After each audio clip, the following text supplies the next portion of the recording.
avez sûrement déjà entendu cette citation de Benjamin Franklin qui dit que rien n'est certain dans la vie, sauf la mort et les taxes. On aime bien ces petites phrases-là, on s'en sert souvent, on les utilise tout le temps. On pourrait même dire que ces phrases-là, ces dictons, ces citations-là contribuent à former la façon dont nous pensons collectivement en tant que société. Ce sont des phrases, si quelqu'un dit quelque chose qui va à l'inverse de ces phrases-là, cette personne-là peut être mal vue. Donc, ça fait vraiment partie de notre schème de pensée, si on veut. Pourtant, je crois qu'on est rendu à un moment où on a besoin d'une transformation tellement profonde qu'il faut même revoir la façon dont on pense et nos influences et ces citations-là. Rien n'est certain dans la vie sauf l'argent, sauf, c'est quoi, la mort et les taxes. Pas certain, moi. OK, commençons par la mort. Une histoire qu'on connaît, ce qu'on croit, la croyance populaire, c'est que bon, vers 60 ans, on commence à être malade, puis vers 70-80, il faut se dépêcher à crever, parce que, ben, on rapporte plus de taxes, donc on ne sert plus à grand-chose. Par contre, peut-être que ça a déjà été vrai, cette version-là. Pourtant, avec toutes les technologies qui existent, ne serait-ce qu'au niveau du clonage, ce qu'on peut faire est assez fantastique en termes d'espérance de vie. Au niveau aussi de l'intelligence artificielle, j'ai lu un article récemment qui disait qu'en 2050, l'intelligence artificielle allait carrément dépasser l'intelligence humaine. Donc, il y a des choses au niveau de l'espérance de vie là, qui sont variées, qui sont assez importantes. Je trouve ça intéressant aussi que dans les films de science-fiction, qui se passe dans le futur, on ne parle jamais d'humains qui vivent plus vieux que notre espérance de vie. Soit le sujet n'est pas mentionné, ou les gens ont une espérance de vie similaire à la nôtre maintenant. Alors que on vit déjà plus vieux qu'on vivait il y a bien des années grâce à la science en partie. En même temps, si on ne peut pas vivre plus vieux maintenant, on peut presque dire que c'est à cause de la science. La science était peut-être utilisée à un moment donné pour nous aider, mais maintenant c'est le contraire. Donc avec évidemment tout ce qu'il peut y avoir dans les vaccins, il y a du mercure là-dedans, toutes sortes de trucs qui nous taxent dès le départ. Les produits chimiques qu'on retrouve dans l'eau, les chemtrails qui sont épandus dans le ciel, les aliments génétiquement modifiés, etc. Donc maintenant, l'espérance de vie des humains est définitivement contrôlée et je suis certain que certaines personnes dans l'élite vivent beaucoup plus vieux qu'on pourrait l'imaginer. Il y a récemment une sorte d'anémone de mer qui a été découverte.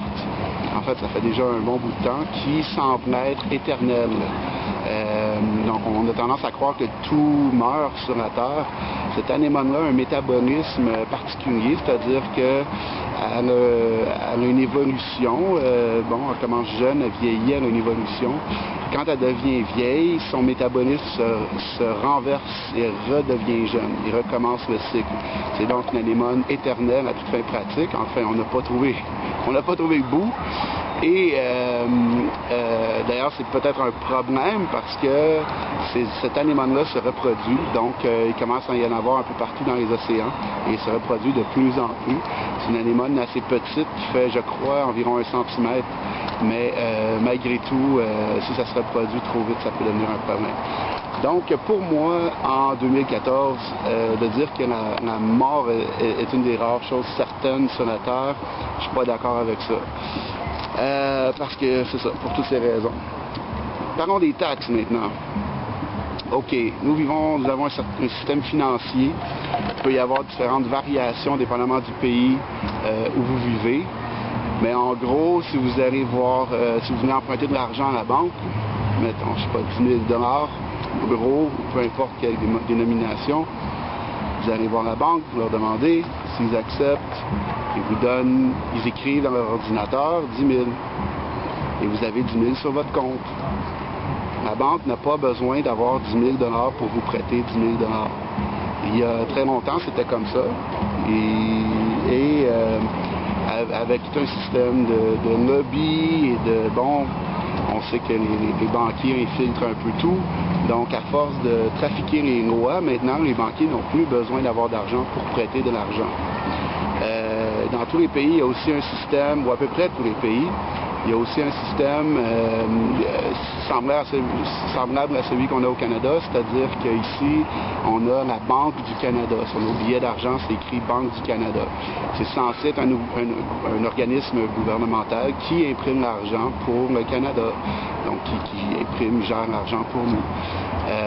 Par contre, cet organisme-là n'imprime pas tout l'argent, il imprime un petit pourcentage, peut-être 5 ou 10% de l'argent. Le reste de l'argent, qu'est-ce qu'ils font? La Banque du Canada l'emprunte à des banques privées. Donc, ils empruntent de l'argent que les banques privées n'ont pas besoin d'avoir pour prêter. Et une fois qu'ils l'ont emprunté, le Canada doit de l'argent, du vrai argent. Tous les pays fonctionnent comme ça. C'est pour ça maintenant que tous les pays ont des dettes de milliards et de trilliards de dollars et d'euros et de yens envers les banques privées. C'est le système qu'on a. Dans un système comme ça, je ne peux pas comprendre pourquoi il y aurait une taxation. En fait, je peux comprendre. Je peux comprendre que c'est tellement corrompu qu'on va se faire taxer. Mais je veux dire, il n'y a pas de justification de taxer les gens alors qu'on donne autant aux banques.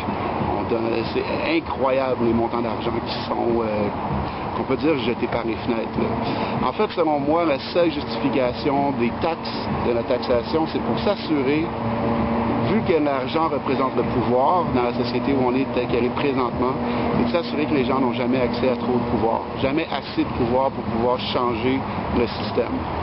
Donc c'est ça, l'argent et les taxes, la mort et les taxes, pardon. Je ne crois pas qu'en 2014, cette citation-là tienne encore la route. Et des citations comme ça, il y en a plein dans notre cerveau qu'on utilise tous les jours et qui façonnent notre façon de penser, de parler, d'interagir, etc. La citation de Benjamin Franklin à propos de la mort et les taxes, c'est en fait sa deuxième plus populaire. La première citation de Benjamin Franklin résume très bien, selon moi, la façon dont l'élite veut nous amener à penser à propos de notre vie. Donc, la citation numéro 1 de Benjamin Franklin, le temps, c'est de l'argent.